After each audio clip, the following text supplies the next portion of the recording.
Former UFC fighter Josh Thompson admitted to streaming pay-per-view events illegally. In an amusing admission of guilt, John McCarthy chimed in to say that he pays for every single pay-per-view event before. Look, I'm going to be 100% honest, you guys.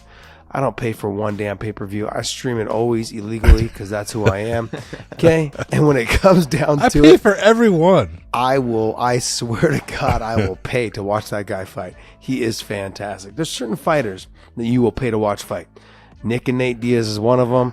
Okay, Tai Tuivasa is one of them. I mean, there are fighters on the list that I will pay. You know, I will pay to always watch, Masvidal. I used to pay to watch Gilbert fight when he was fighting. There's certain fighters that I will always pay to watch. And honestly, Robert Whittaker's one of them now, honestly, after that whole performance last night. We'll get into him in a little bit.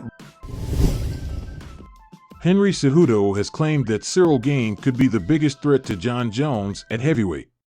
Was on point.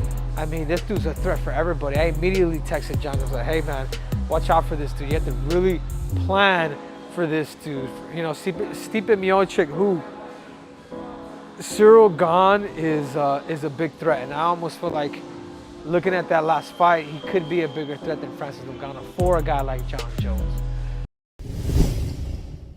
Daniel Cormier recently lauded Mark Zuckerberg for his newfound love for MMA. He claimed that everybody should indulge in martial arts training regardless of what they're doing in life.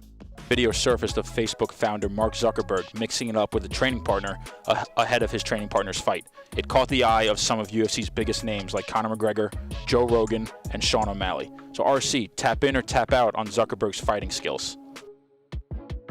Listen, Zuckerberg got a little bit with him. And the other thing is this too, man. If I'm a billionaire, I'm pretty sure no matter who my training partner is, he ain't trying to put me to sleep. But I do tap in on him getting in there. I tap in on him getting active. And you never know who's going to be upset about Facebook's new changes that might want to put hands on him. So you always got to be prepared. I tap in. I think everybody should do some sort of martial art. I really do. I think that is so good for you. I think it really helps you with everything that you're doing. I tap in. I'm glad that Zuckerberg's training. I'm glad that Zuckerberg is learning, and I believe that there's a lot of benefit to it. Jake Shields explained the stakes for Nate Diaz's battle against Khamzat in the main event of Saturday's UFC 279.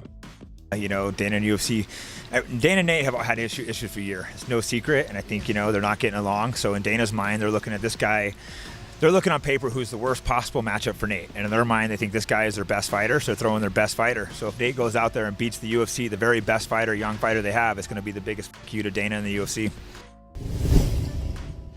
Daniel Cormier thinks Jake Paul's resume doesn't stack up against Anderson Silva's boxing credentials. I tap in because for whatever people think of Anderson's age, this would be the most difficult fight that Jake Paul has taken. Because everything that Jake Paul has done, and he has done some good stuff, beating Tyron twice, Ben Askren, and my God, Nate Robinson. What he did to poor Nate Robinson. I mean, what he has done has been tremendous. But nothing equates to what Anderson did in beating Julio Cesar Chavez Jr. If you could be the guy that's been his entire life around boxing, over the course of an entire fight, you are real in the game. And I believe that his mind for fighting, his ability to still implement things would be very difficult for Jake Paul. And guess what, Ryan? I can choose here. And if those two fight, I pick Anderson Silva to beat Jake Paul, even at his age right now. Paulo Costa sent a warning to Khamzat after their recent altercation at the UFC PI. Speaking on Instagram Live, Costa claimed that he was training with Jake Shields when Khamzat pulled up on him. What's up, guys? Remember me? It's Paulo, the king. Hey, guess who I met this morning at UFC PI? Yeah, go meet Sheng. Huh? I was there training with Jake Shields and Nicholas, and the guy showed up. He was training, actually, and he was there waiting for us, watching our training, and he called me to ask what I say about him.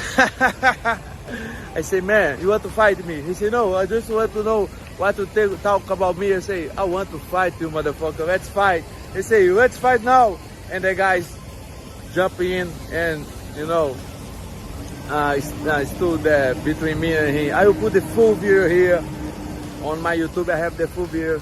Man, this guy is a cupcake, a cake of, not real deal. I will fuck you, Chimaev. Stay, watch your back, man. I can't find you anywhere. John Anik has explained why the UFC will try its best to ensure that UFC welterweight champion Leon Edwards faces Usman in a trilogy fight. Anik spoke to Sean O'Malley. But with respect to your enthusiasm for Masvidal and Edwards, obviously they got to do the trilogy now, I think. But perhaps the calendar won't align. But you always run the risk that Leon loses that belt, Right. And I'm not sure that that's a risk that the promotion wants to take. But, my dream fight going into 2021 in any division was Khamzat Chimaev versus Colby Covington. And I do think there's a chance that we might actually get that fight at some point, and even for an interim belt potentially. So I'm hopeful that they lock the door behind those guys. Of course, Khamzat has his business first this weekend. Yeah, I think Masvidal versus Gilbert Burns, I know that's kind of the fight in talks. That's such an interesting fight, too. The way Khamzat in the first round grabbed Gilbert Burns and dragged him, that's what I keep thinking when I think Nate versus Khamzat. I'm like, God damn it, dude. If he dragged Gilbert like that. Well, I'm worried Nate's going to accept that bottom position and get his guard pass and get mounted. And then that's where I feel like he's going to have a lot of problems. But they haven't announced it yet. But Jake Paul versus Anderson Silva, possible boxing match. Who you got? Whew.